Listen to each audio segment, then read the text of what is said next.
Vamos a comenzar la cátedra del día de hoy. Bien, no sé si tuvieron la oportunidad de leer los documentos que les envié.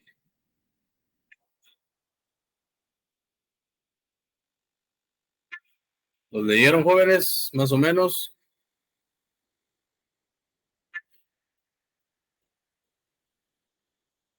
Hoy, ¿por qué están tan callados?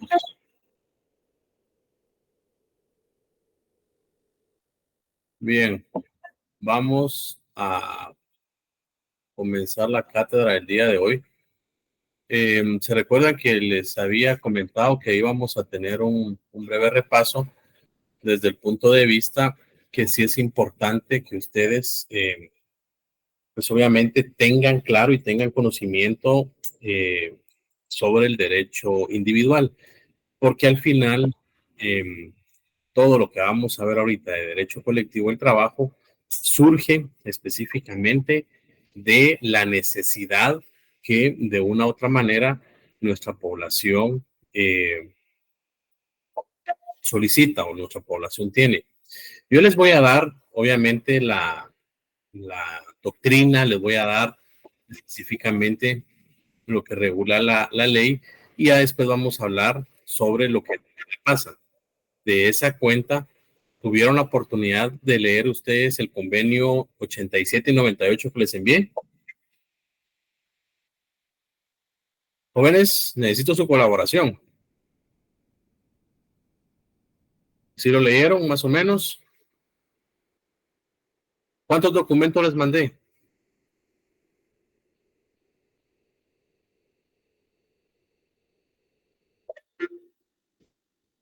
Bien.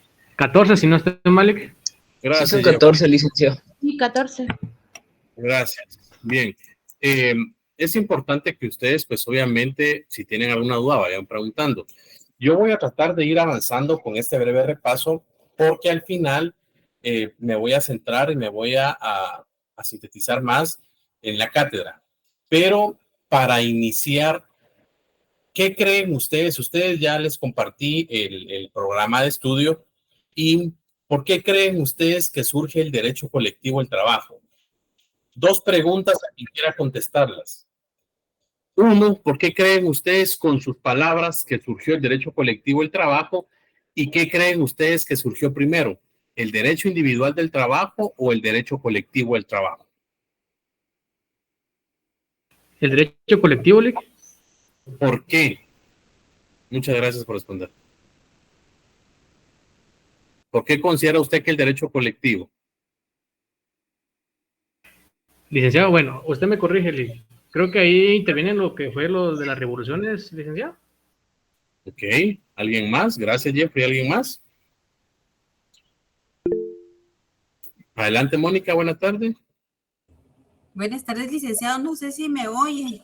Sí, se le escucha muy bien. Gracias. Fíjese que yo considero que primero surgió el derecho colectivo derivado a que en la antigüedad, ¿verdad? Había muchas violaciones y había muchas cosas en los trabajos y no habían regulaciones y entonces todas las personas no tenían vida. Yo creo que solo vivían para trabajar y no podían ni comer y todo eso con todo lo que se ha visto de la historia. Entonces, todos ellos, yo supongo que se organizaron para poderlo pedir así todos, porque si solo lo pedía uno, como estaban las reglas y como estaba el tiempo en ese momento, no le hacían caso. En cambio, si ya eran un montón, entonces bastantes personas, ¿verdad? Entonces ya ellos podían avanzar un poquito, ¿verdad? Pero no mucho, así como poquito se ha avanzado, porque eso poco ha avanzado realmente, ¿verdad? Pienso. Muchas gracias, Mónica. Muy buena disertación. Mónica fue, ¿verdad? Así es.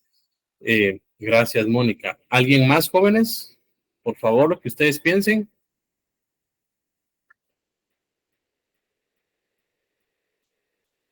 Bien, porque es muy importante que les pregunte esto. En clase ustedes me han ahí escuchado y me han ido pues mencionar que no tomando en cuenta relaciones familiares ni relaciones sentimentales o relaciones emocionales, un 100% de las relaciones que tengamos con los seres humanos gira en torno al trabajo. ¿Y por qué digo esto? Porque Mónica claramente lo explicó y Jeffrey también. Pues no me voy a ir muy lejos, pero sí me voy a ir, por favor, y esto es parte para que ustedes lo puedan estudiar para conocimiento. Vamos a retrocedernos un poquito, unos minutos a la historia, ¿ya? Al final, recordémonos que todos celebramos, me voy a remitir a 1886, no me voy a ir tan lejos ni tan atrás. Todos celebramos, no sé si es la palabra correcta, celebrar, porque yo escucho que muchos dicen celebramos, y desde mi punto de vista no es celebrar, sino conmemorar el 1 de mayo. ¿Saben ustedes qué se conmemora el 1 de mayo?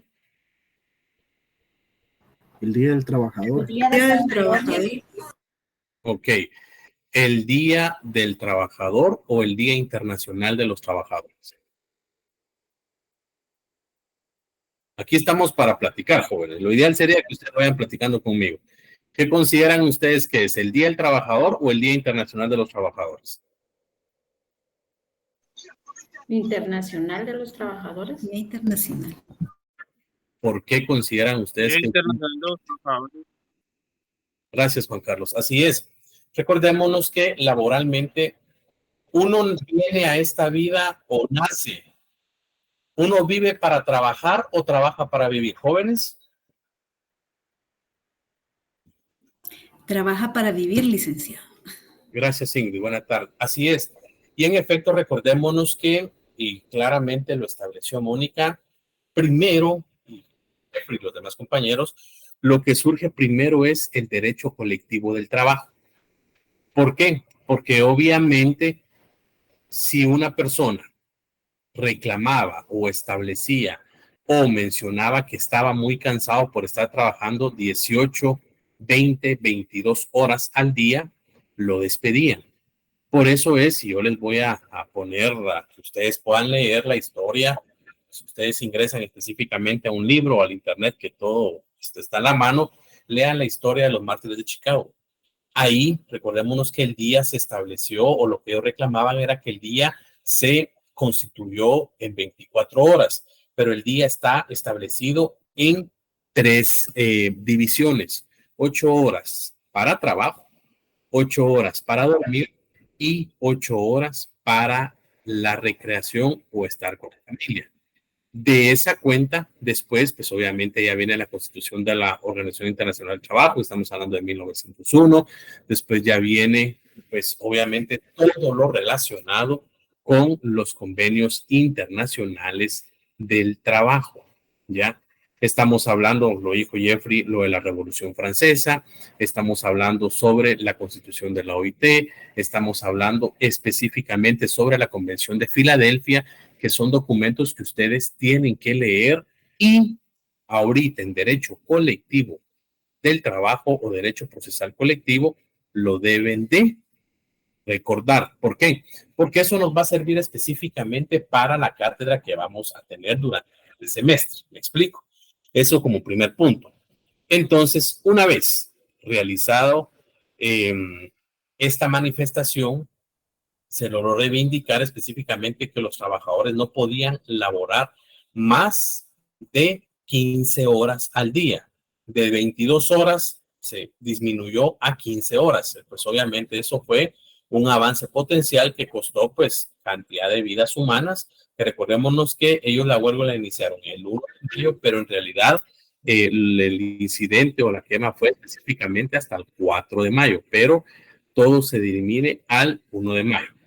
Teniendo claro y teniendo en cuenta eso, pues obviamente lo que procede ya, si no nos vamos a ir tanto a la historia, porque eso pues ustedes lo deben de saber, pero ya aterrizando en Guatemala, bueno, recordemos que Guatemala es signataria de las Naciones Unidas, está la Carta de las Naciones Unidas, están también algo que se denomina el Sistema Interamericano de Derechos Humanos, y el Sistema Interamericano de los Derechos Humanos no es nada más y nada menos que la integración de la Comisión Interamericana de los Derechos Humanos y la Corte Interamericana de los Derechos Humanos. Aquí, solo disculpen, quiero hacer una pausa. Muy amablemente, para los que ya lo conocen, pues siempre me apoya como auxiliar de cátedra, pues mi amigo José Contreras. Entonces, él nos va a estar apoyando como auxiliar de la cátedra para cualquier duda, cualquier tema que ustedes tengan. ¿Oyeron? Hola, José, ¿cómo está? Gusto saludarle. Bienvenido, buena tarde. Buenas tardes, licenciado Nick. Muchísimas gracias por el apoyo y sabe que ahí estamos, igual compañeros, cualquier cosa, estamos para apoyarnos. Ya no le quito más tiempo de su clase, Nick. No, gracias, Josué, muy amable. Entonces, bienvenido sea usted y Josué nos va a apoyar, jóvenes, para cualquier duda. Ahí, muy amablemente, los compañeros Josué ya crearon un link de WhatsApp que yo no he ingresado, pero ya vamos a ingresar. ¿Oyeron? Pero ahí le voy a compartir el link. Entonces, Gracias, Nick. Gracias. Entonces, tomando en cuenta esto, el Sistema Interamericano de los Derechos Humanos está conformado por la Comisión Interamericana de los Derechos Humanos y la Corte Interamericana de los Derechos Humanos. ¿Y cómo funciona esto? Esto es sencillo. Lo que hace la Comisión Interamericana de los Derechos Humanos, eso ya nos vamos a ir a explicarlo más adelante, pero para poder acudir a la Comisión Interamericana de los Derechos Humanos, primero hay que agotar todas las vías internas. Entonces, al final, primero, pues obviamente nos vamos a una primera instancia, después nos vamos a una segunda instancia, después nos vamos a un amparo y después nos vamos a la apelación del amparo correspondiente. Si no tenemos o si no obtenemos las resoluciones favorables, ya preparamos todos los documentos correspondientes y presentamos una queja a la Comisión Interamericana de los Derechos Humanos. Ahorita les voy a explicar por qué les estoy mencionando esto desde el principio y no hasta el final. Entonces, la función de la Comisión Interamericana de los Derechos Humanos es una función de investigar, es decir, como el Ministerio Público en Guatemala.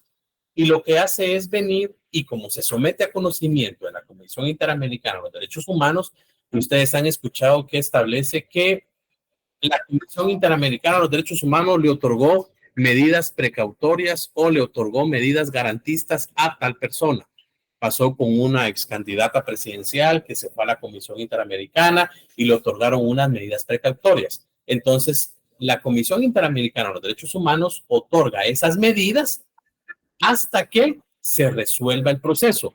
Y si es a criterio de la comisión que de una u otra manera el caso está para judicializarse, la comisión, con la investigación que realiza, traslada el expediente a la Corte Interamericana de los Derechos Humanos.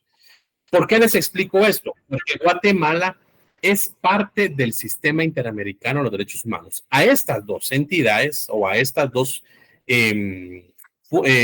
situaciones o a estas dos, se me fue la palabra, sí, entidades, se le denomina el Sistema Interamericano de los Derechos Humanos. Guatemala, al ser partícipe del Sistema Interamericano de los Derechos Humanos, debe de respetar específicamente todos los convenios y tratados internacionales que ha ratificado. Alguien que me lea, por favor, el artículo 46 de la Constitución.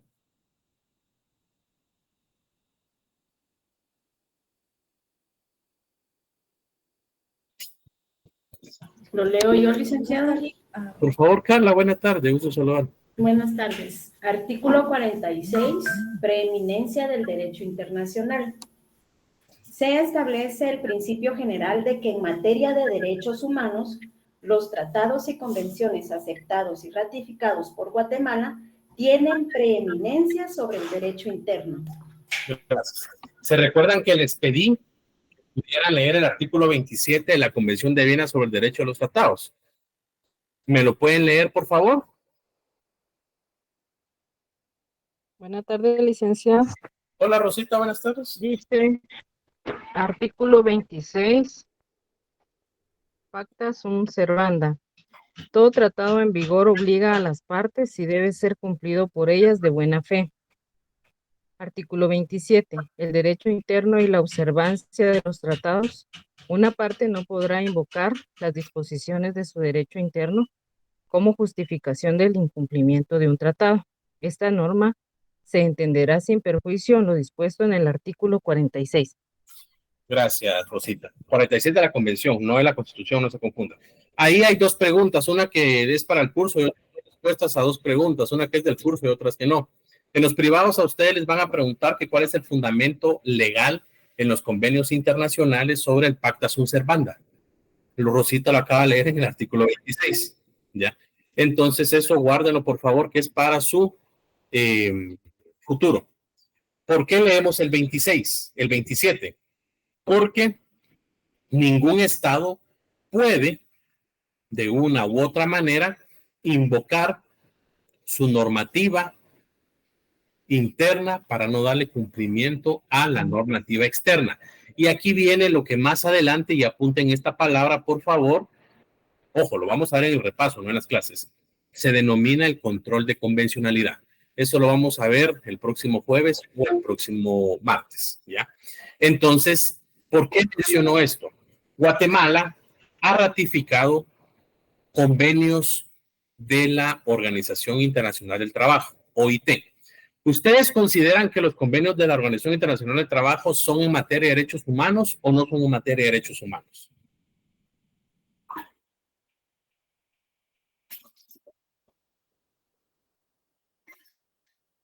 Por favor, análisis jurídico y análisis crítico. Yo te dije antes, análisis jurídico. Sí, es materia de derechos humanos porque se vela por los intereses del trabajador. Ok. ¿Y ustedes creen que el trabajo es una obligación o es un derecho? ¿Derecho? Es un derecho. ¿Es un derecho? ¿Y cuál es el fundamento constitucional? Artículo 101. Léamelo, por favor. Artículo 101, derecho al trabajo. El trabajo es un derecho de la persona y una obligación social. El régimen laboral del país debe organizarse conforme a principios de justicia social. Gracias. Es decir, al tener nosotros ese derecho, si lo aplicamos o no lo aplicamos, ya va a depender de cada uno, pero es un derecho que nosotros tenemos como seres humanos. Y al tener ese derecho, pues obviamente nos asiste, ¿ya? Porque somos seres humanos.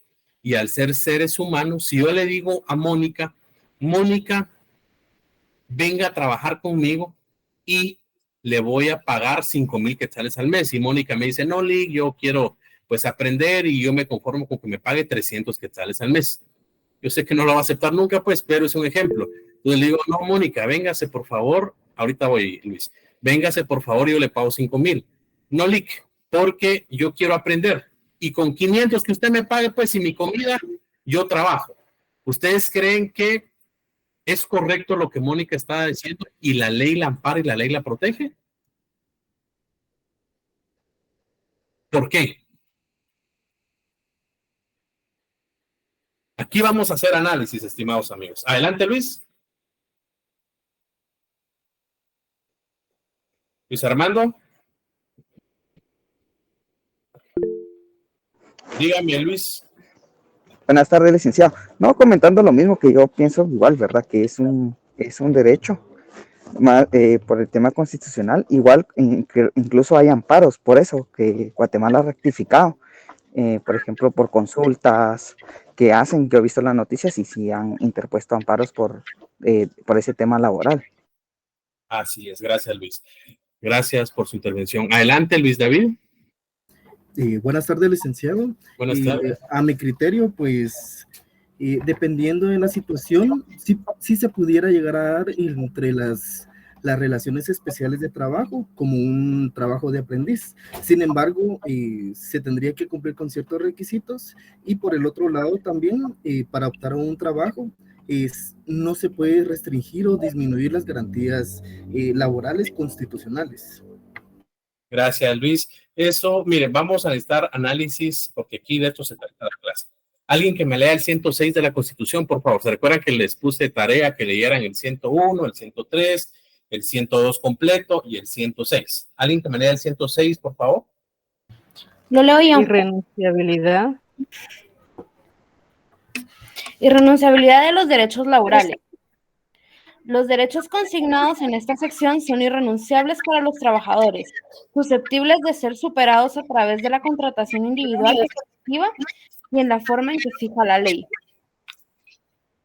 Para este fin, el Estado fomentará y protegerá la negociación colectiva serán nulas ipso iure y no obligarán a los trabajadores aunque se expresen en un contrato colectivo o individual de trabajo, en un convenio o en otro documento, las estipulaciones que impliquen renuncia, disminución, tergiversación o limitación de los derechos reconocidos a favor de los trabajadores en la Constitución, en la ley, en los tratados internacionales ratificados por Guatemala, en los reglamentos u otras disposiciones relativas al trabajo.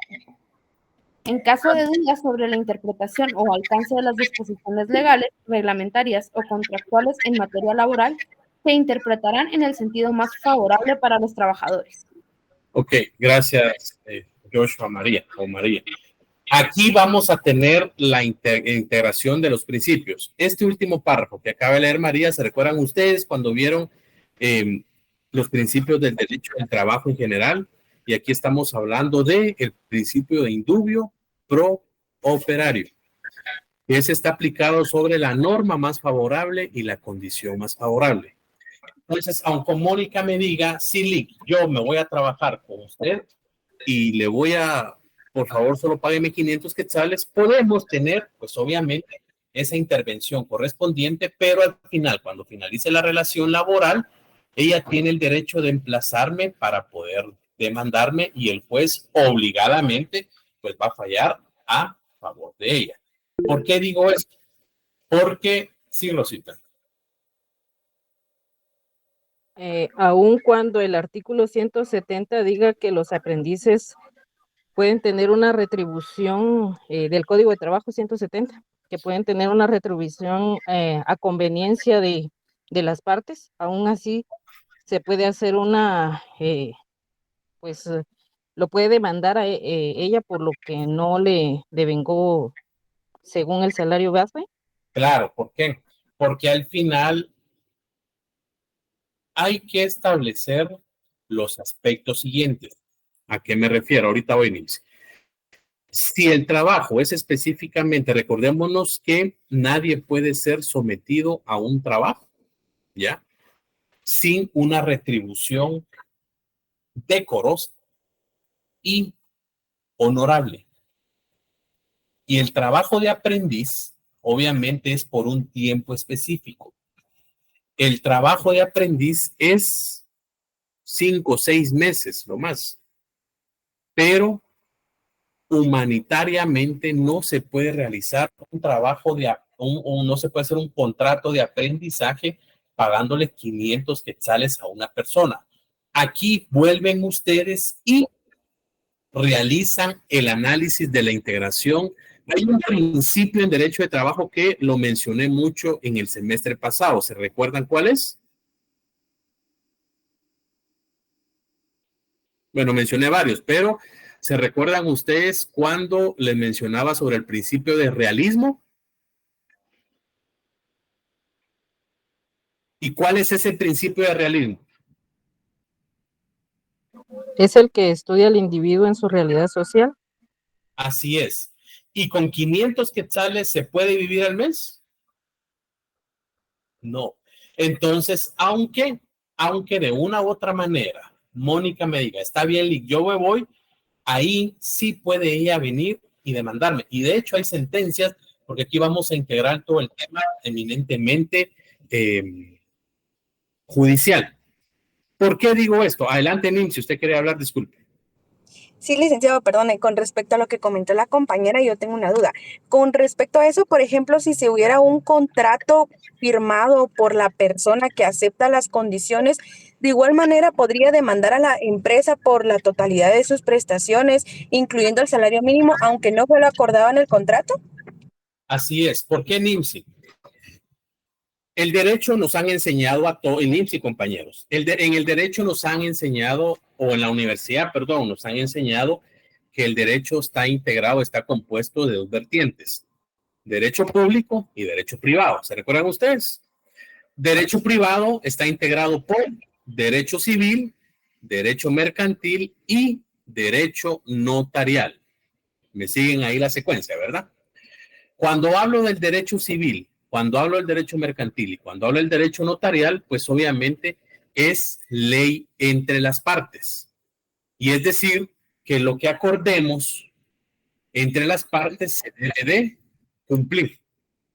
Artículo 26 de la Convención de Viena sobre los Derechos de los Tratados. Pacta sunt servanda. Vuélvame a leer el 26, por favor. Ahorita, Nimsi, ahorita voy a responder su pregunta. Lo leo yo. Por favor. Artículo 26. Pacta sunt servanda. Todo tratado en vigor obliga a las partes y debe de ser cumplido por ellas de buena fe. Ahí está. Cuando hablan de todo tratado en vigor, se refiere a los contratos también. Pero ¿qué es lo que pasa, Nimsi y compañeros? Que en el derecho privado, pues obviamente no interviene el Estado desde el punto de vista, ¿por qué? Porque es un derecho, es un acuerdo entre las partes. Y ahí el interés particular va a prevalecer sobre el interés general. Si nos trasladamos al derecho público, está integrado por derecho administrativo, derecho penal y derecho laboral. ¿Y cuál es la característica esencial acá del derecho público? Que obviamente el interés general va a prevalecer sobre el interés particular. Nimsi y compañeros, hay un principio que se llama en derecho del trabajo. ¿Se recuerdan ustedes que les dije que me hicieran favor de leer el cuarto considerando del Código de Trabajo? ¿Se recuerdan ustedes? Ok. Hay un principio que es el inciso A y el inciso B que regula el principio de tutelaridad y el principio de derechos y garantías mínimas. ¿Qué es lo que pasa en lo general, Nims y compañeros? Que yo eso lo mencioné el mes pasado, el semestre pasado. Nims y compañeros, ¿por qué digo Nims? Porque ya me hizo la pregunta. ¿Ustedes creen que el contrato de trabajo es un contrato de trabajo como tal o es un contrato de adhesión? ¿Ya vieron ustedes que es un contrato de adhesión? ¿Por qué es derecho civil van ustedes? Por procesal civil 2 y eso sería un contrato de adhesión, porque principalmente cuando la persona llega a solicitar trabajo de toda la situación, la empresa misma le proporciona el contrato para que lo lea y si está de acuerdo con las cláusulas, lo firma. Si no está de acuerdo, pues simplemente no lo firma y pues por esa misma situación es de que está aceptando lo que la otra parte le está indicando. Así es, Luis, es un excelente análisis. Entonces, aunque acepte o aunque haya firmado en un documento, eso pues obviamente, y ahí vamos a ir sobre los cargos de confianza, ahorita voy, Manuel, pero lo que Luis acaba de decir es principalmente lo que los jueces analizan. Aunque yo haya aceptado, aunque yo diga está bien, acepto por la necesidad, por la idiosincrasia que manejamos, recuérdense que lamentablemente, y esto es un entorno social que se da en Guatemala, existen pues obviamente las madres solteras y los padres solteros, existen también desafortunadamente muchos hombres que se niegan a dar la pensión alimenticia o que se niegan a dar alimentos y las madres pues obviamente muy valientes tienen que ver cómo sacan a sus hijos adelante. Entonces, ¿por qué digo esto, Nimsi? Aunque haya aceptado a la persona, o aunque haya dicho que sí, si el juez analiza que existió una relación laboral y el juez analiza que se vulneró y se tergiversó específicamente el principio de garantías mínimas, aplica el 106 constitucional y el juez va a fallar con lugar la reclamación de la persona. Así es como se maneja en la práctica y en la vía judicial, Nimsi. Adelante, ¿alguna duda? Muchas gracias, licenciado. Para servirle. Adelante, Manuel, disculpe. Se cansó, Manuel. Dígame. ¿Qué tal? Buenas tardes. Solo para comentarle, yo trabajaba en una ocasión en una empresa de ropa de Emporium, para serle sincero. Y ellos tenían una persona que tenía 2 años de ser vacacionista. O sea, ella entró como vacacionista después de graduarse y pues por un montón de cuestiones le fueron poniendo peros. Y en una ocasión estaba yo en la tienda de Miraflores cuando llegaron a la inspección de trabajo a ver si habían pagado aguinaldo era. Y la cosa fue que el gerente de la tienda le dijo que se fuera a esconder a la jovencita. Porque ella estaba como vacacionista, ya tenía 2 años de estar ahí. Yo la verdad es que no me presté. Entonces le dije al inspector que había otra persona que trabajaba ahí. Y efectivamente la bajaron, ¿verdad? Y le preguntaron que desde cuándo trabajaba, la pusieron al tanto. Y ellos mismos levantaron en el momento un acta y hicieron que firmara el gerente y todo. Y le siguieron un proceso. Al final, pues la joven al final ya no pudo seguir trabajando pues por efectos de conflicto laboral que hubo. Pero le tuvieron que pagar los 2 años de sueldos. Porque no le pagaban 800 de la quincena y comisiones, como era un contrato de vacacionista por 2 meses lo que habían empezado con él.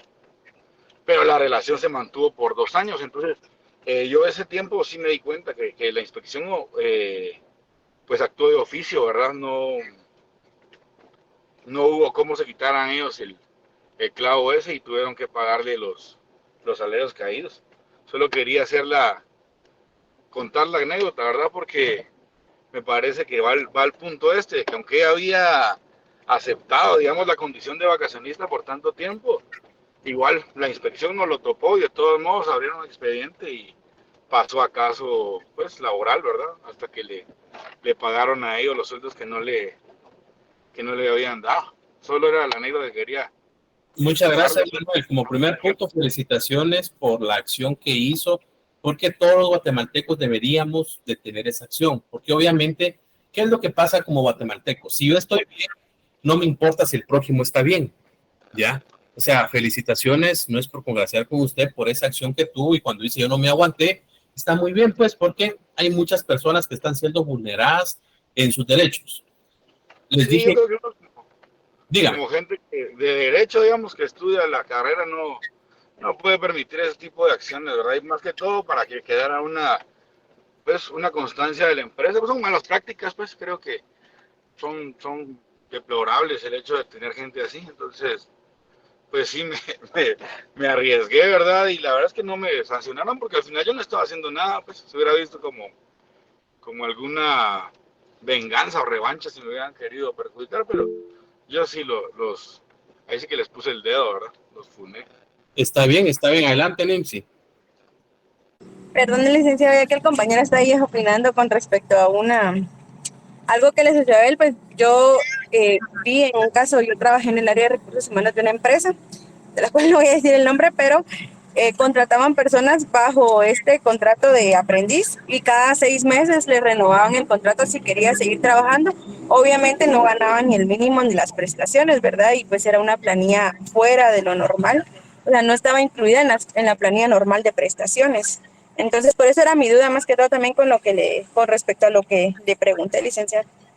Muchas gracias, Nancy. No, vean, aquí volvemos. ¿Por qué nos va a servir esto? Porque nos va a servir para el colectivo que vamos a ver. Esta semana la vamos a tomar de repaso. Por eso les ruego, por favor, su participación y cualquier duda que ustedes tengan. Para la vida, alguien que me lea el artículo 10 del Código de Trabajo, por favor.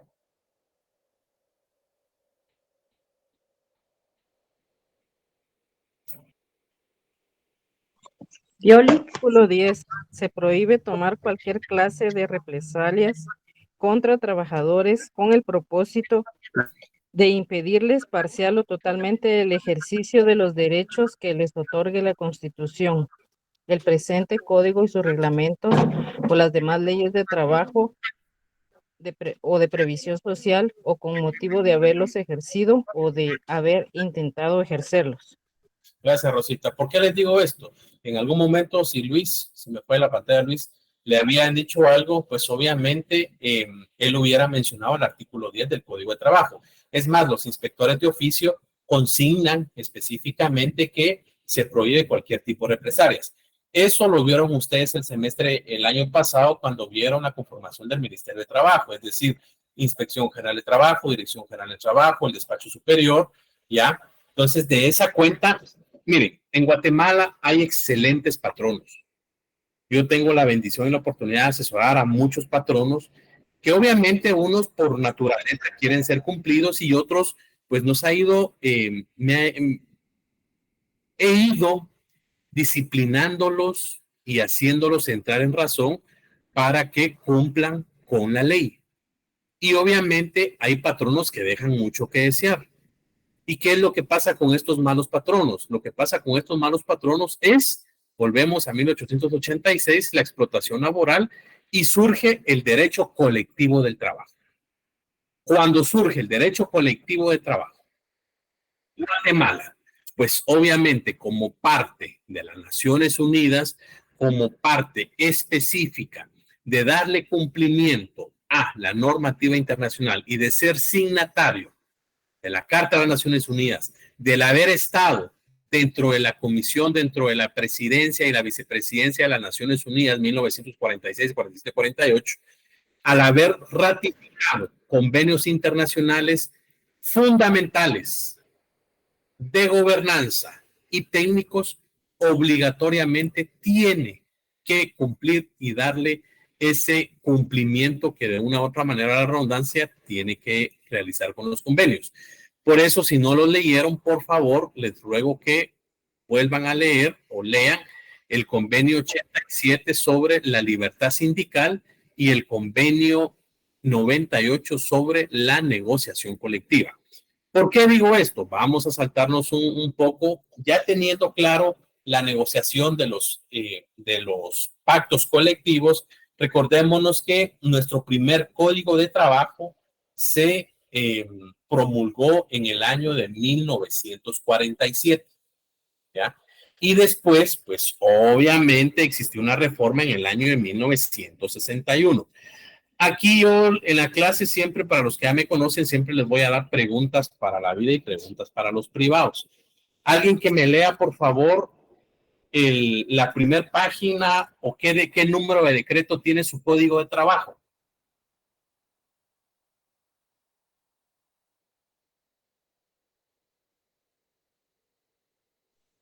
Número 1441. Así es. ¿Y ustedes han escuchado el decreto 330?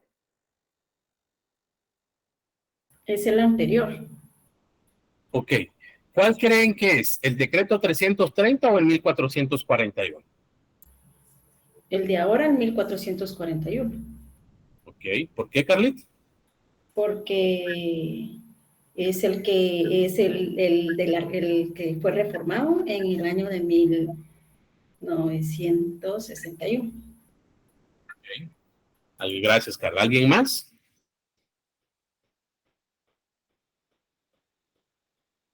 A ver, jóvenes, sean participativos. Aquí podemos confundirnos, en el privado no, y en los tribunales menos. No tengan miedo. A ver, Gloria Leticia, ¿qué dice usted? Si fuera tan amable de repetirme qué fue lo que había dicho, licenciado, disculpe. Es que estaba aquí buscando. ¿Qué decreto es el que considera usted que es el vigente o qué decreto le corresponde al Código de Trabajo? ¿El 1441 o el 330? Es el actual, estimado licenciado, decreto 1441, es el que tengo en mi mano. Y lo que estaba buscando eran sus actualizaciones. Ok. Adelante, Luis David. Sí, buenas tardes, licenciado.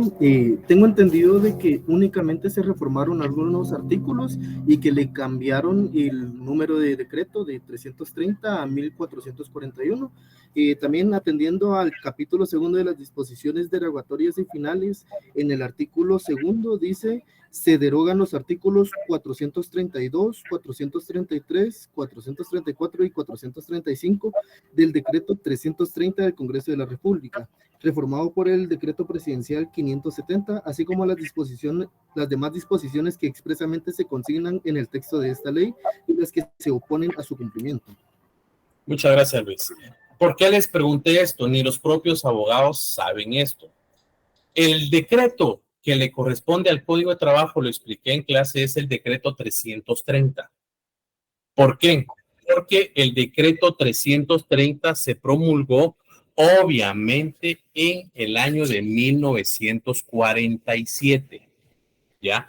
Y en el año de 1961, específicamente el 29 de abril, se le incluyeron reformas al decreto 330 y estas reformas iban o se encontraban incluidas en el decreto 1441, pero se dieron la modificación de pocos o unos artículos. No sé si me explico. Antes, pues obviamente, antes el decreto 330 pues regulaba algunos aspectos de la inspección. A través del decreto de 1961 se le da más capacidad a la inspección. Pero el decreto que corresponde, ¿qué manda Jocelyn? Disculpe, licenciado. Gracias. Pero el decreto que le corresponde al Código de Trabajo es el decreto 330. Si ustedes lo quieren responder para una pregunta de privado, decreto 330 reformado por el decreto 1441, y si se saben todos los decretos, el 18-2001, y el último, que es el más reciente, que es el 7-2017, en donde le da la capacidad sancionatoria a la Inspección General de Trabajo. ¿Por qué les digo esto? Porque al final sí lo deben de manejar ustedes. Tal vez son cosas que ustedes dirán no tienen relevancia, pero ustedes están estudiando para la vida y eso implica estudiar para un privado. Si les tocó para el privado, pues esa pregunta yo se la hago. Porque al final debemos de conocer. Entonces, ya teniendo en cuenta, ya teniendo claro, adelante, Rosita. Licenciado, ¿y por qué le han cambiado el número de decreto? O sea, considero que si solo son reformas, no tendrían que cambiarle el número. Es opinión personal. ¿Quién cree que se lo ha cambiado? Nosotros mismos, las mismas imprentas, porque existe desconocimiento. O sea, la ley es clara. Luis, por favor, vuelva a leer el artículo que leyó para que los compañeros lo apunten.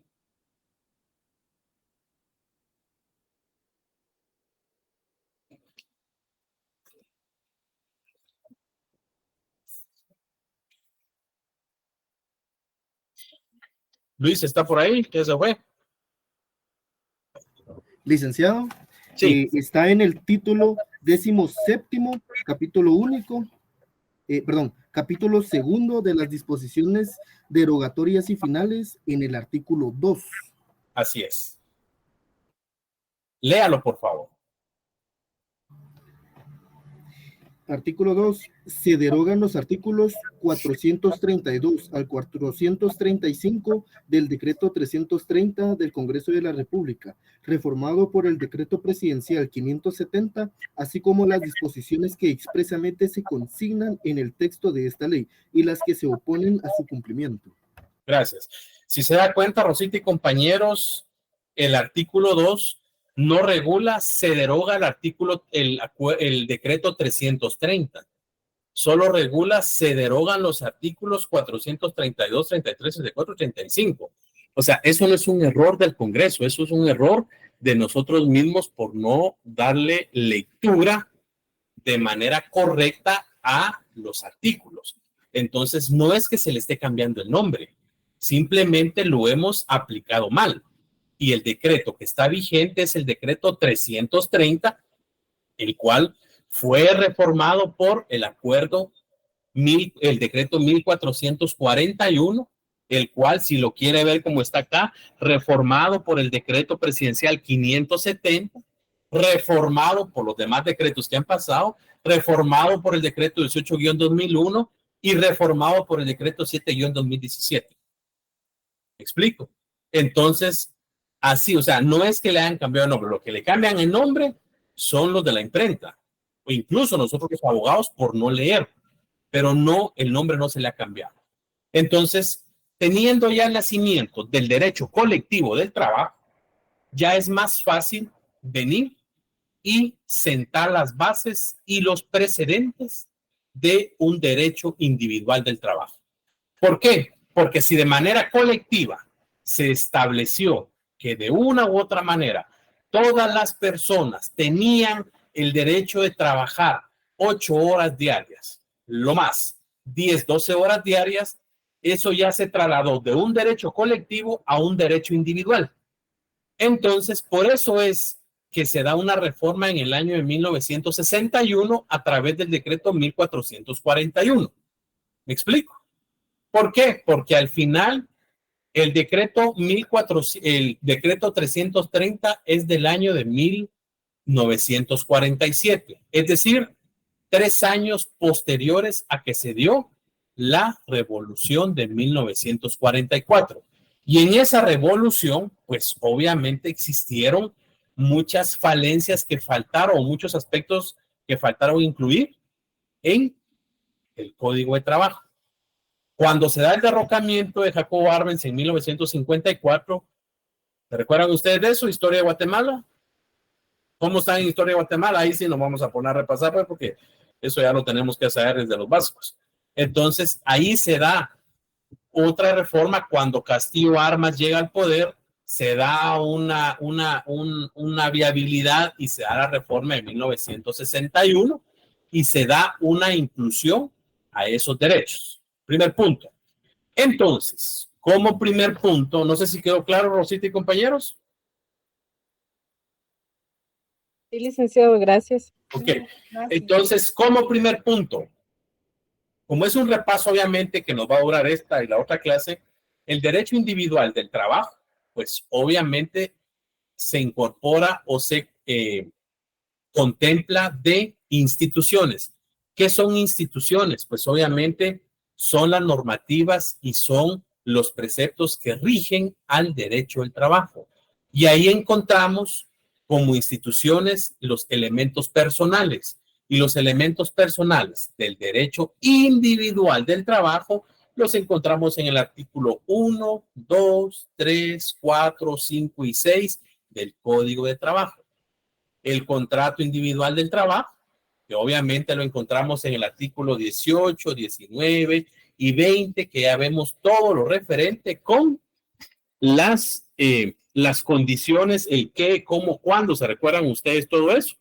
El qué, cómo, cuándo, dónde, que es las formas de la contratación, ya que no pueden ser disminuidas. Posteriormente venimos y encontramos las obligaciones y derechos de los sujetos.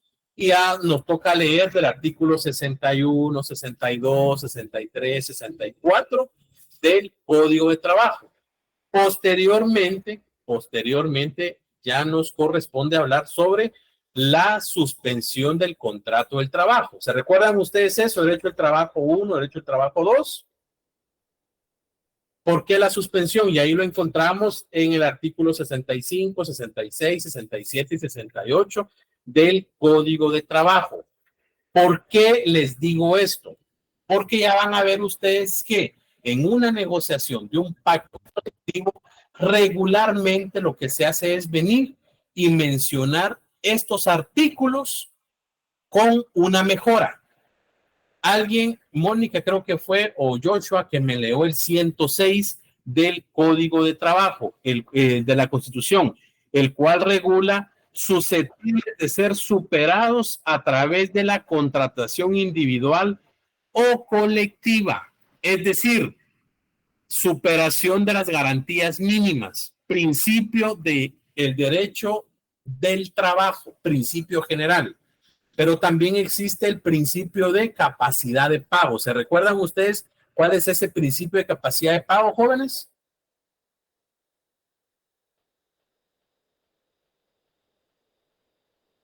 Eso lo mencioné en las clases y por eso está en el cuarto considerando el Código de Trabajo. ¿Lo leyeron?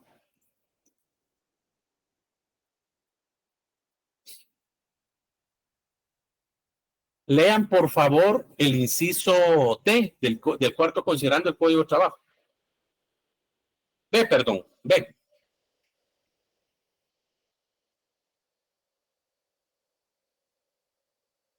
¿Jóvenes? Literal E. B de bueno. Ok. El derecho de trabajo constituye un mínimo de garantías sociales protectoras del trabajador, irrenunciables únicamente para este y llamadas a desarrollarse posteriormente en forma dinámica en estricta conformidad con las posibilidades de cada empresa patronal, mediante la contratación individual o colectiva y, de manera muy especial, por medios de los pactos colectivos de condiciones de trabajo. Principio, fundamento legal del principio primordial de capacidad de pago en materia laboral. ¿Ya habían escuchado esto ustedes anteriormente en Derecho del Trabajo 1 y 2? Principio de capacidad de pago, dice el licenciado. Así es, Cindy, buena tarde. Vean, jóvenes, yo les ruego y les suplico, por favor, que cualquier duda que ustedes tengan me la hagan saber, porque si esto ya se lo explicaron, tal vez es un poco tedioso para ustedes, o cansado, o aburrido, y lo que menos quiero es que nos aburramos en la clase y que avancemos. Esto ya lo habían visto ustedes, porque si ya lo vieron, yo continúo, pero si no lo habían visto, pues lo retroalimento. Lo que busco nada más es que me digan y que no se esté hablando yo como que soy loro, pues tal vez ya lo saben o no lo saben. Pero sí es importante porque se menciona la superación y susceptibles a ser mejorado con la contratación y con la negociación colectiva. Entonces, teniendo claro eso y siguiendo el tema de la suspensión de los contratos de trabajo, se recuerdan ustedes que está la suspensión individual parcial y la suspensión individual total. ¿Se recuerdan ustedes de eso? Y está la suspensión colectiva parcial y la suspensión colectiva total. Eso, pues, vamos a verlo si gustan al finalizar las cátedras, porque eso es un curso entero y eso ya lo vieron ustedes, el derecho del trabajo 1. Después venimos y encontramos algo que se denomina la estabilidad laboral. ¿Qué es la estabilidad laboral, estimados compañeros?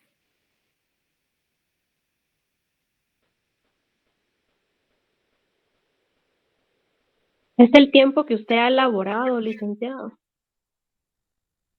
No, la estabilidad laboral. ¿Qué es la estabilidad laboral?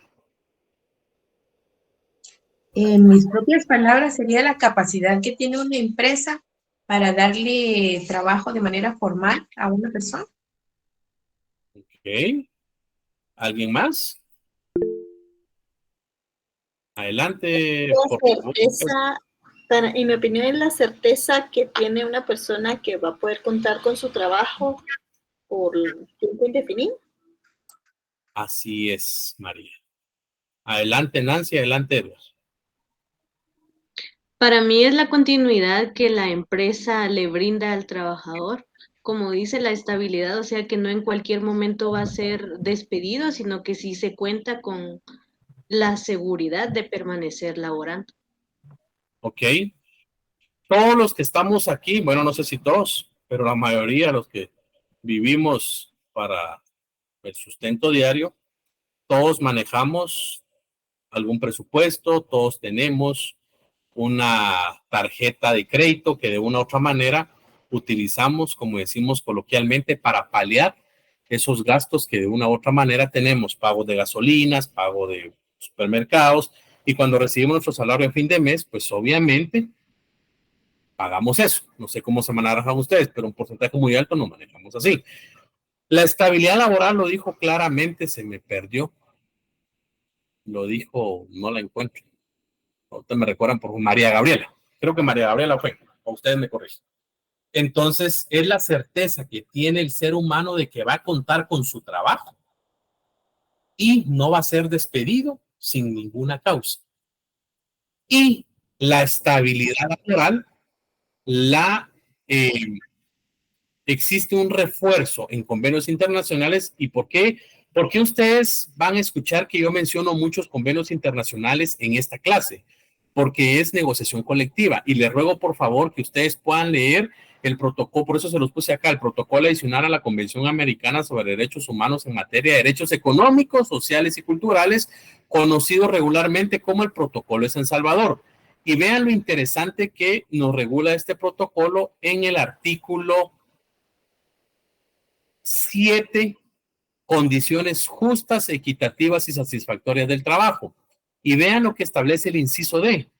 La estabilidad de los trabajadores en sus empleos de acuerdo con las características de las industrias y profesiones y con las causas de justa separación. Ojo, con las causas de justa separación. Eso es para el pago de una indemnización, porque tampoco uno tiene una patente de corso, es decir, patente de corso que uno tiene que estar obligatoriamente en una empresa de trabajo, porque uno no tiene que estar en donde no lo quieren. Ya, o sea, uno no va a andar rogando, pues eso aplica para todo, para la vida, para relaciones amorosas, para relaciones de amistad. O sea, uno no va a andar rogando, uno tiene que tener su dignidad, poquita, pero su dignidad, o mucha, pero su dignidad. Entonces, al final, la estabilidad laboral Y en caso de despidos injustificados, el trabajador tendrá derecho a una indemnización o a la readmisión en el empleo. A esto le estamos apostando los abogados laboralistas en estos momentos, a presentar demandas o juicios ordinarios laborales de readmisión en el empleo. Y es más, ya vamos a ver más adelante, 2-3 meses, si Dios nos da la vida, cuando presentemos los conflictos jurídicos de derecho, dándole cumplimiento al protocolo de San Salvador. Porque eso es un tema muy interesante. No todos los abogados lo plantean, ¿ya? Y acá establece o a la cualquier otra prestación previstas en la legislación nacional. Entonces, ¿y qué establece nuestra legislación nacional? ¿Alguien que me lea el artículo 82 del Código de Trabajo, por favor?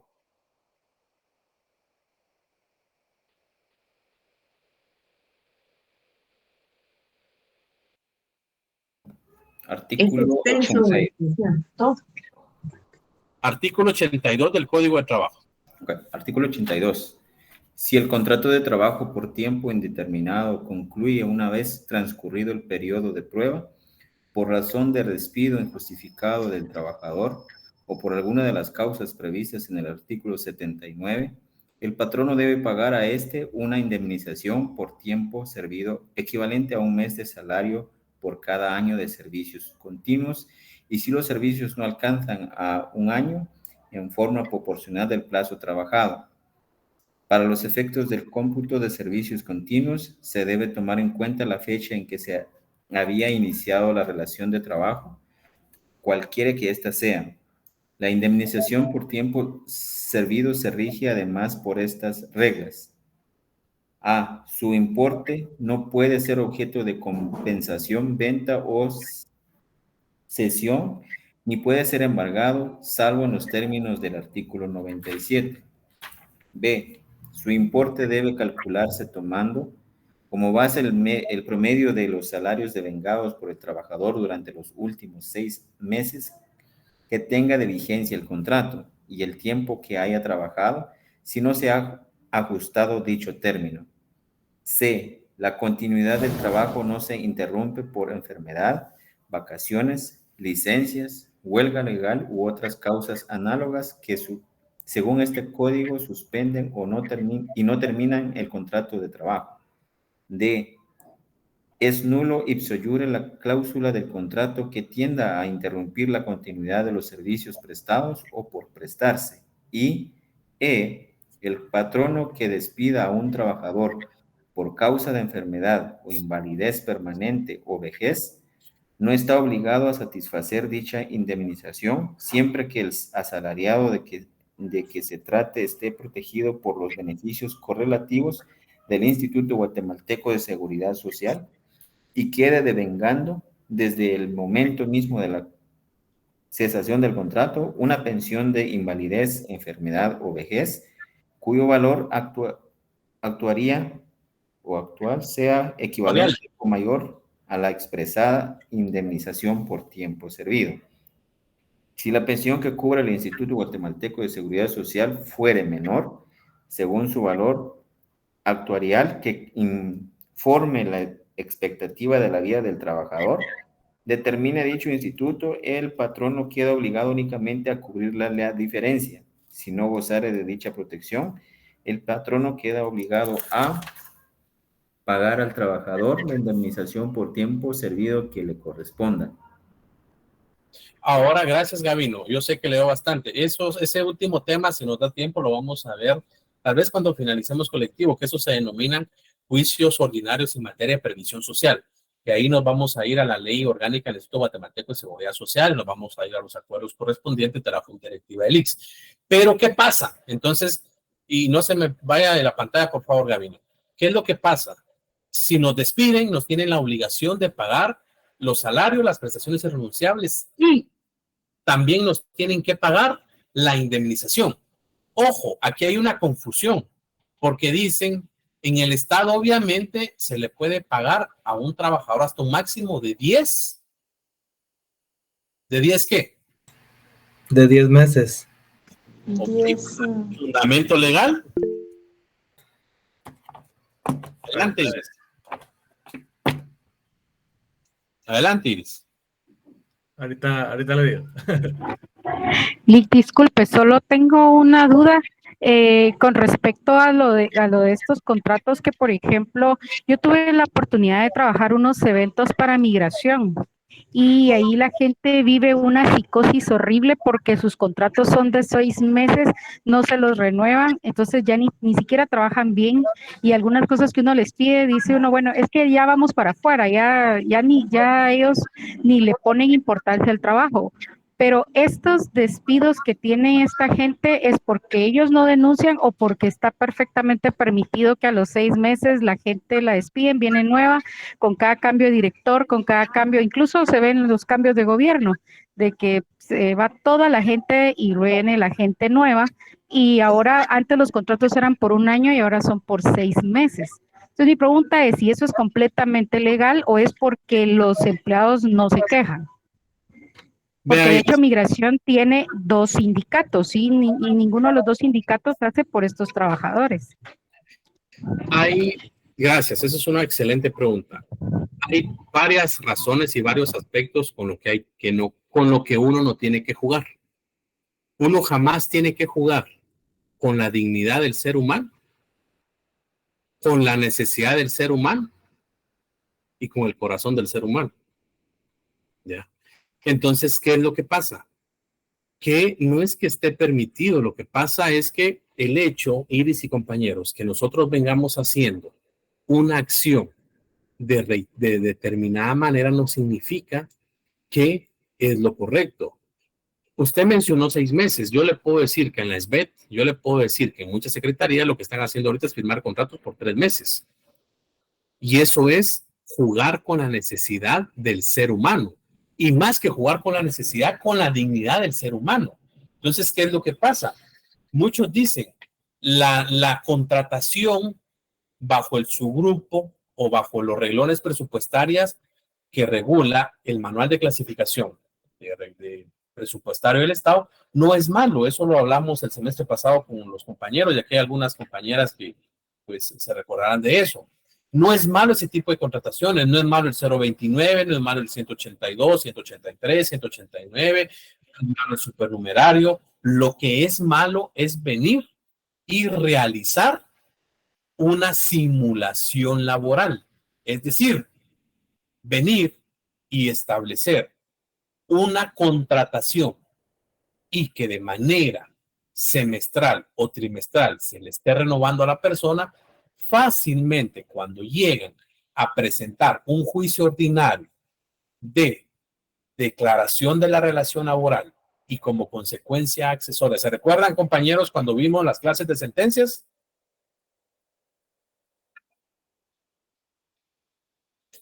¿Se recuerdan? Les enseñaron a ustedes, estoy hablando en general, les enseñaron a ustedes las clases de sentencias. ¿Se recuerdan cuando vimos el semestre pasado clases de sentencias? Licenciado, ¿es la condenatoria y la absolutoria?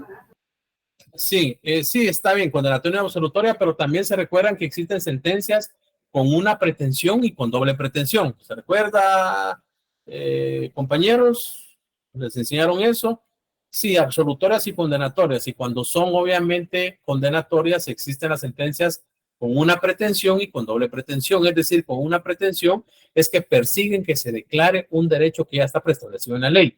Y con doble pretensión, caso ejemplo, caso concreto es un juicio ordinario para declarar la relación laboral y el pago de prestaciones irrenunciables e indemnización. ¿Se recuerdan de eso a los que estuvieron conmigo el semestre pasado?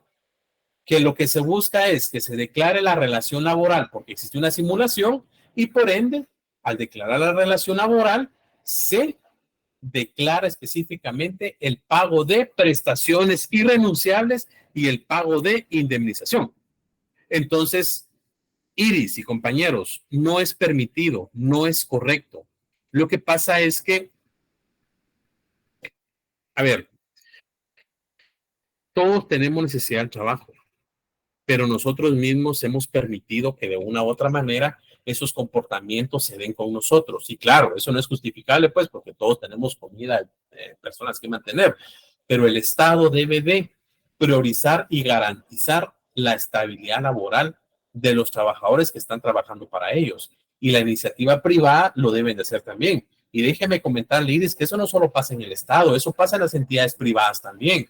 Mire, usted me va a facturar y me va a facturar por 3 meses, pero ya le ponen o le dan, perdón la palabra, le ponen o le dan su escritorio, le dan un horario de entrada, le dan un horario de salida. Entonces, ¿qué es lo que va a garantizar, Iris y compañeros, que existe una relación laboral? ¿Se recuerdan que lo vimos el día jueves y lo vimos el semestre pasado? Si se cumplen con las 5 características que regula el Código de Trabajo, artículo 18. ¿Cuáles son esas 5 características? ¿Se recuerdan ustedes?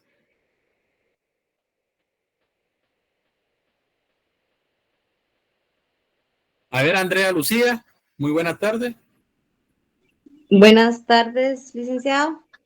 Que existe el vínculo económico jurídico contra el trabajador y patrón, que sus servicios personales o que preste sus servicios personales o ejecute una obra, ¿verdad? También que haya una dependencia continuada y la dirección inmediata o delegada de esta última y la retribución del trabajo. Muchas gracias, Andrea. Va que se lo saben, ¿por qué esperan que yo les pregunte? No sean así. Pero gracias, Andrea. Entonces, si se cumplen las 5 características que Andrea muy acertadamente mencionó, el juez va a declarar, Iris y compañeros, una relación laboral. En conclusión, Iris, no es válido, no es permitido.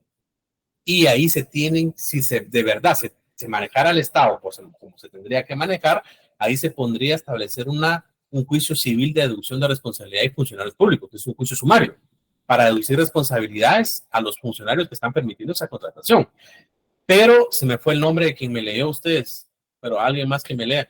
¿Qué pasa si no nos pagan? No sé si quedó aclarada su pregunta, Iris.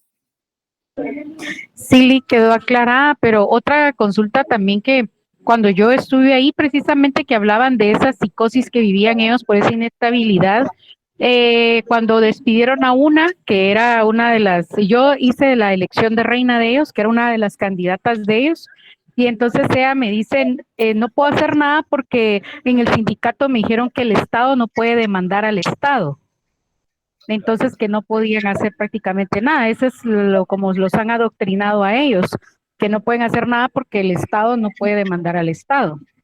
¿Eso es correcto o no? No, ahí eso no lo voy a explicar ahorita, eso lo voy a explicar y apúntalo por favor y le ruego hacer esa pregunta cuando estemos viendo los conflictos colectivos de carácter económico social y cuando estemos viendo los conflictos colectivos, los conflictos jurídicos, porque ahí, y apúntalo por favor de una vez, Iris y compañeros, artículo 379 y 380 del Código de Trabajo.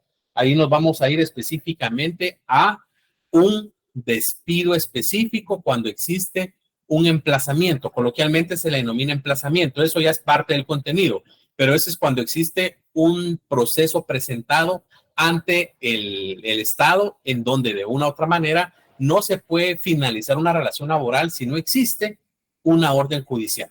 Entonces, eso lo voy a explicar más claro, tal vez en 2 meses, Iris, por eso le ruego, por favor, me haga la pregunta, porque si se me olvidó lo que hablamos del jueves, no se me va a olvidar lo que hablamos en 2 meses. Entonces, pero eso lo voy a explicar porque sí es un tema de una clase o es un punto, una institución que vamos a ver, ¿oyó? Pero no es así, es que no se pueda mandar. Quien demanda es el sindicato, porque está emplazado. Y ahí se presenta algo que se llama una reinstalación.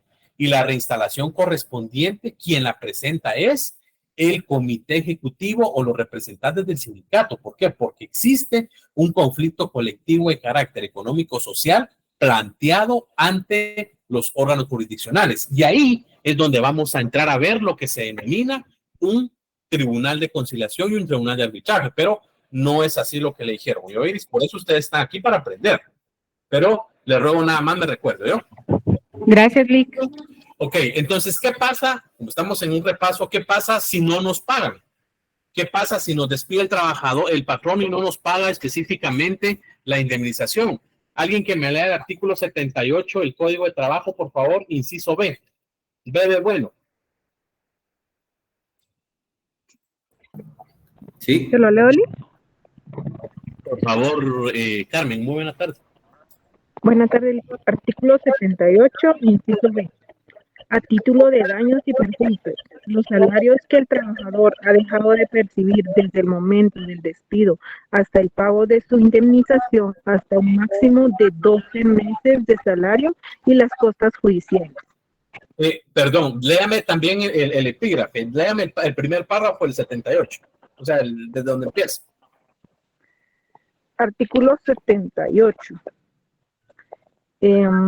La terminación del contrato de trabajo conforme a una o varias de las causas enumeradas que el artículo anterior surte efectos desde que el patrono lo comunique por escrito al trabajador indicándole la causa del despido y éste cese efectivamente sus labores.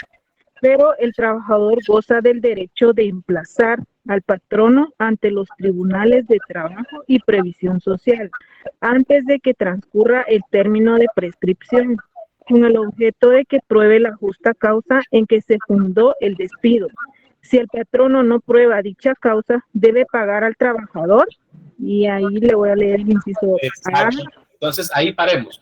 Entonces, ahí está el fundamento legal de emplazamiento. El emplazamiento es la demanda. Entonces, ¿qué es lo que pasa? Gabino ya regresó. ¿Qué es lo que pasa conforme el 82 que leyó Gabino y que muy amablemente Carmen acaba de leer ahorita?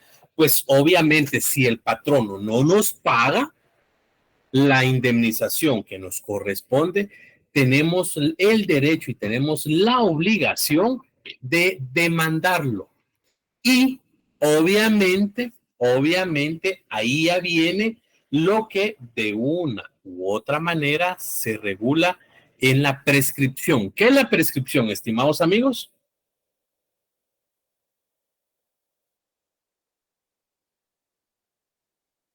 Cuando vence algún plazo. Gracias, Leli. A ver, Luis. Efectivamente, es un derecho que no fue reclamado. Así como se puede ganar un derecho, también se puede perder en el tiempo. Ok, gracias. Vamos a tomar las palabras de Luis. ¿Alguien más? Luis David Coronado. El vencimiento de la solicitud del derecho. Ok. Para no hacernos bolas y para pues, que lo tengamos claros judicialmente, legalmente, léame el artículo 258 del Código de Trabajo, por favor.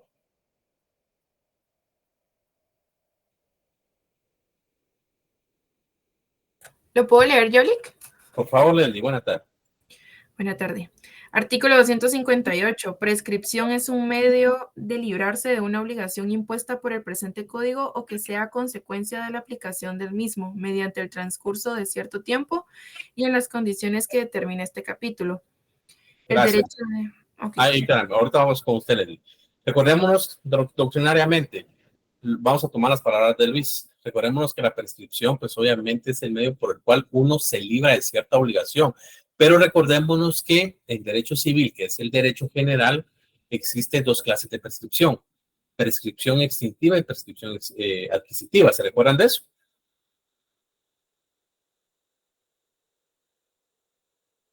¿Más o menos? Sí, licenciado. ¿Cuál es la prescripción adquisitiva?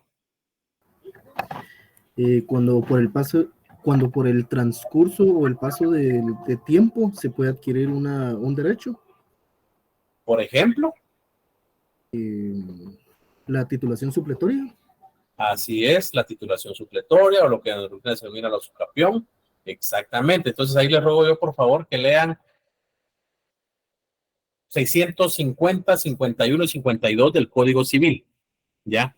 Ahí pueden empezar a leer del 640, 42 más o menos en adelante y ahí está regulado lo de la prescripción.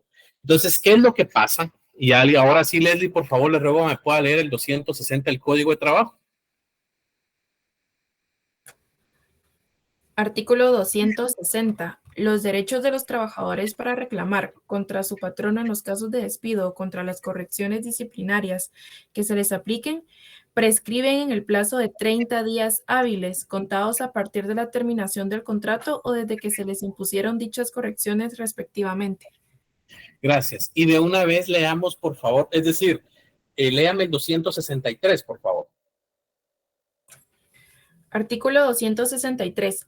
Salvo disposición especial en contrario, todos los derechos que provengan directamente de contratos de trabajo, de pactos colectivos de condiciones de trabajo, de convenios de aplicación general o de reglamento interior de trabajo, prescriben en el término de 4 meses contados desde la fecha de terminación de dichos contratos. Gracias, Leslie. Es decir, derecho individual, reclamo de una prestación o de un pago, que es decir, la indemnización, que no es una prestación, sino es un derecho que tiene por haber sido despedido, prescribe en el plazo de 30 días hábiles desde el momento en que se ve el despido. Y conforme el 263, salvo que el pacto colectivo, el contrato de trabajo, el reglamento interior de trabajo regule otro plazo, prescribe en el tiempo de 4 meses. Por eso ustedes van a encontrar que en algunos pactos colectivos regula los derechos de los trabajadores, o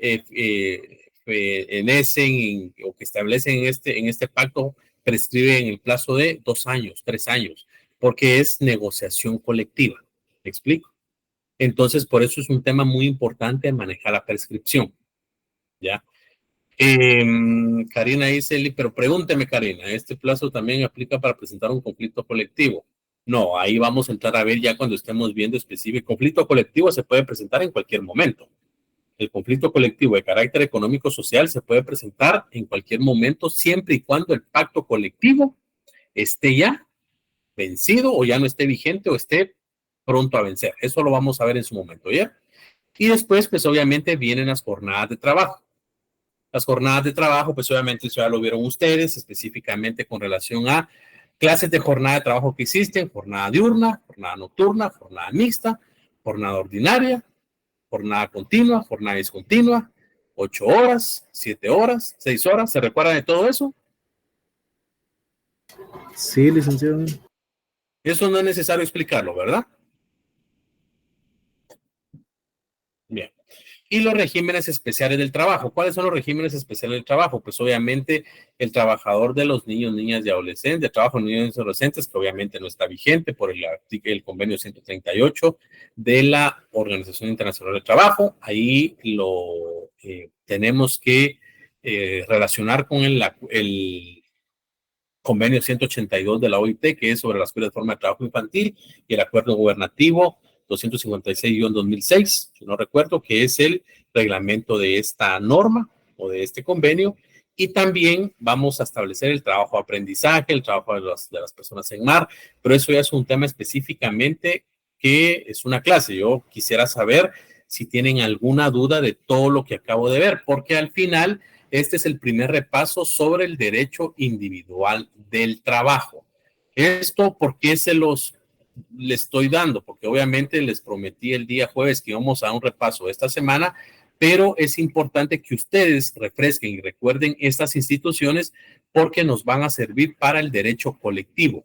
¿Por qué? Porque cuando estemos en una negociación colectiva, ojalá nos dé la oportunidad de hacer una simulación de una negociación de un pacto colectivo. Y ahí ustedes van a tener que traer a colación todos estos derechos. Ya entramos, bueno, ¿alguna duda sobre esto que acabo de explicar?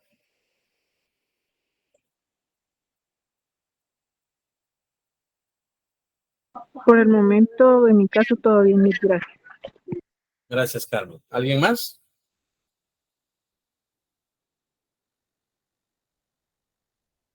Bien. Dígame, Luis. Licenciado, buenas noches. Mire, disculpe, tengo una pequeña duda respecto al artículo 31. Yo me fui a retrasadas con derecho del trabajo 1 y pues no, con derecho del trabajo 2, perdón. En las clases normales del semestre se me había indicado de que la capacidad relativa para los menores de edad para poder contratar para poder que ellos puedan contratar puede ser a partir de los 15 años, atendiendo al acuerdo ministerial 260-2019. Pero ya en escuela de vacaciones, la licenciada comenzó a indicar de que como es un derecho de los menores, entonces prácticamente no se podría aplicar, sino que se aplicaría el artículo 31, donde indica que tienen capacidad relativa los menores de 14 años. No, aquí hay un tema muy importante, Luis, para aclarar. Recordémonos que está la Ley de Protección Integral de Niñez y la Adolescencia. Primer punto. Se denomina la Ley PINA. Ya. 2003, año 2003. Acabo de mencionarles, y les ruego por favor puedan leer ustedes el convenio internacional de la Organización Internacional del Trabajo, que es el 138, que regula sobre la edad mínima para entrar a laborar. Y la edad mínima para entrar a laborar, según ese convenio, que ustedes lo van a ver, es de 16 años. El artículo 31 es una norma vigente, más no positiva. ¿Por qué? Porque al final, ¿saben ustedes cuando me refiero a vigente no positivo? ¿Se recuerdan de eso? ¿Qué significa eso? Licenciado, si mal no estoy, quiere decir que está vigente, que está en, ¿cómo le dijera? ¿Vigente? Se me fue ahorita la idea. Está vigente, pero que no la, ay Dios mío, no la utilizamos, se me fue la palabra, no se aplica. Exactamente. Gracias, Cindy. No se aplica, ¿por qué? Porque está superada por otra norma internacional. Entonces, yo respeto mucho el criterio, Luis, pero al final, ese acuerdo que sacó el Ministerio de Trabajo, que es un acuerdo ministerial, ¿recuerdan ustedes la pirámide de Hans-Kelsen? Sí. ¿Cómo está ordenada la pirámide de Hans-Kelsen? Por las constitucionales, ordinarias, reglamentarias e individualizadas. Ok, yo lo ordenaría un poquito. Constitucionales, ¿ya?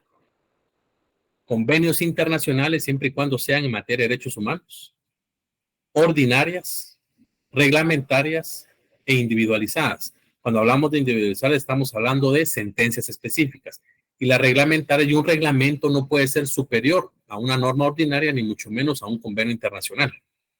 ¿Me explico? Entonces, lo que el Ministerio de Trabajo, con todo respeto, realizó es inconstitucional también, porque de conformidad con ese artículo o ese acuerdo, la edad mínima para entrar a laborar son 16 años.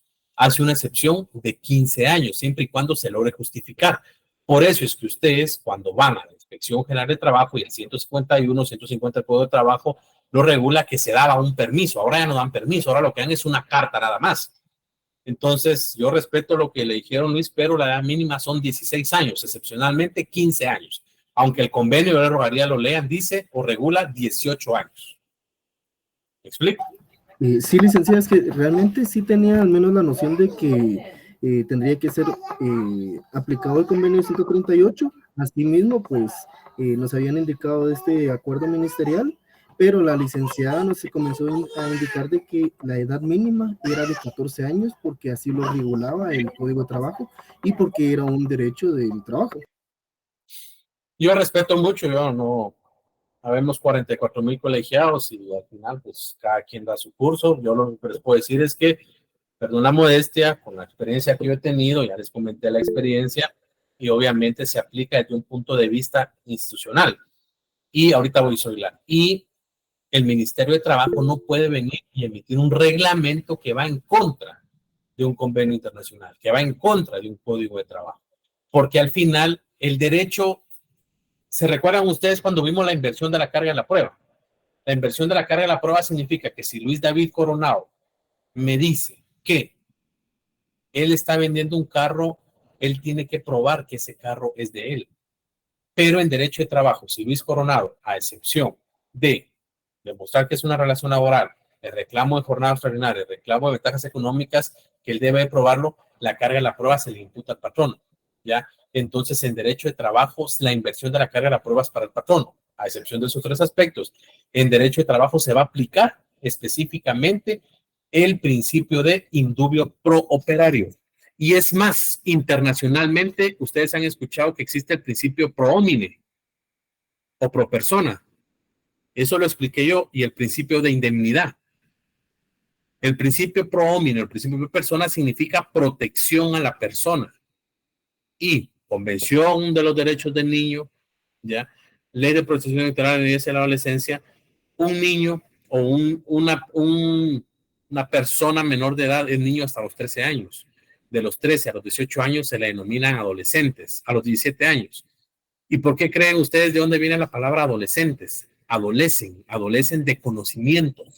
Entonces, respeto lo que le dijo la Ligda, no lo comparto, pero la edad mínima son 18 años excepcionalmente 16 años, y si se muestran que existe necesidad 15 años, pero debe estar supervisado. Y ahí donde entra la función específica del Ministerio de Trabajo con relación a la supervisión que debe hacer a través de los inspectores de trabajo. No sé si está claro, Luis David y compañeros. Totalmente claro, licenciado. Muchas gracias. Gracias. Adelante, Zoila. Sí, licenciado, perdone, buenas noches.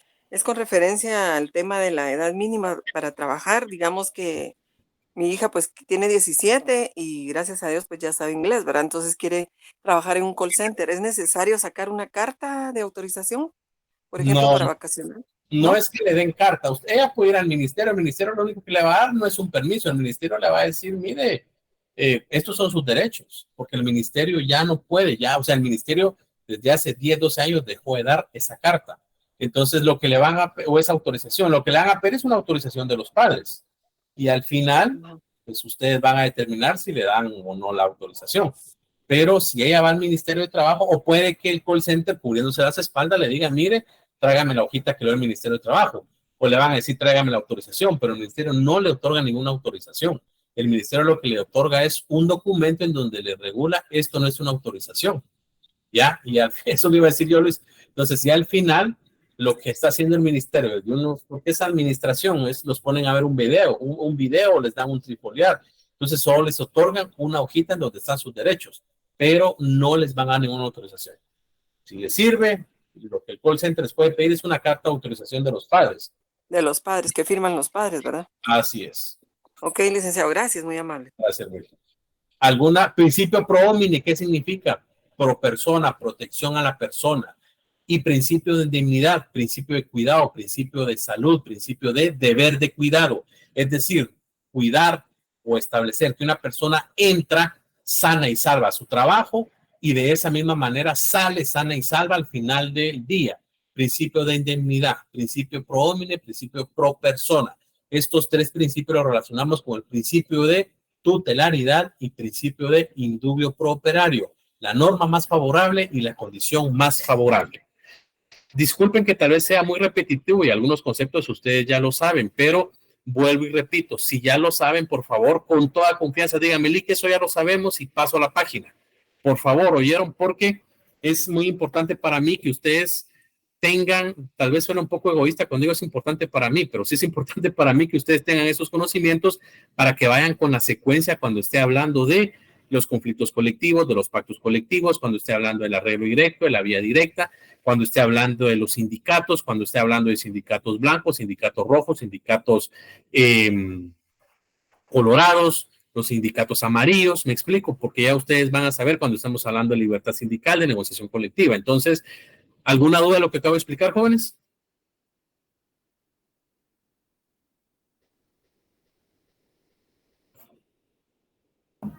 Todo claro, al menos para mí, licenciado. Gracias por la actualización. Gracias, David. Bien, si no hay nada, pues tenemos 2 minutos para que por lo menos se estiren, vayan al baño, tomen agua e ingresen a la segunda clase. Y Dios mediante nos miramos el día jueves a las 5:30. Siempre doy un margen de 5 minutos lo más para que por favor ingresen todos. Adelante, Melanie. Muchas gracias, licenciado. Feliz noche. Disculpe, solo una pregunta personal respecto a otra tarea de otro curso. Los comerciantes, o sea, los vendedores ambulantes son considerados como comerciantes. Los vendedores ambulantes, va a depender. ¿Por qué? Código de Comercio, artículo 1, 2, 3, artículo 10 del Código de Comercio. ¿Qué es un comerciante? Un comerciante es esa persona que está formalmente inscrito. Entonces, este puede ser una persona que se dedica al comercio, pero informal. Entonces, para efectos legales y para efectos de la vida, un comerciante es aquella persona que realiza el intercambio de bienes y servicios a cambio de una retribución. Los vendedores informales, usted mismo lo acaba de decir, son vendedores que no están inscritos en el registro mercantil como comerciantes, ni mucho menos tienen una patente de comercio. Entonces, para efectos legales o para efectos prácticos, coloquialmente es un comerciante, como se le denomina, pero son vendedores informales. ¿Por qué? ¿Qué se necesita para ser catalogado como comerciante? que regula el Código de Trabajo, el Código de Comercio, De comercio. cumplan específicamente con estar inscritos y con las normas de llevar sus libros que regula el Código de Comercio. 2, que estén inscritos específicamente como comerciante en el registro mercantil. Y 2, que esté específicamente inscrito en la Superintendencia de Administración Tributaria para efectos de el pago de los tributos. Y ahí nos vamos, por favor, a la ley del impuesto al valor agregado. ¿Quiénes pagan IVA? Y ahí regula quiénes están exentos de entregar una factura, quiénes están catalogados como pequeño contribuyente. Y ahí nos vamos al tema de los mercados. Entonces, desde un punto de vista formal, miren, compañeros, un vendedor ambulante es un vendedor ambulante, pero no es catalogado como un comerciante. Va a depender de lo que su catedrático diga, ¿va? Pero para mí no es un comerciante. Feliz noche, licenciado. Muchísimas gracias, licenciado. Feliz Feliz noche, licenciado. Que tengan buena noche. Gracias, licenciado. Gracias. Adiós. Gracias, licenciado. Buenas noches. Buenas noches.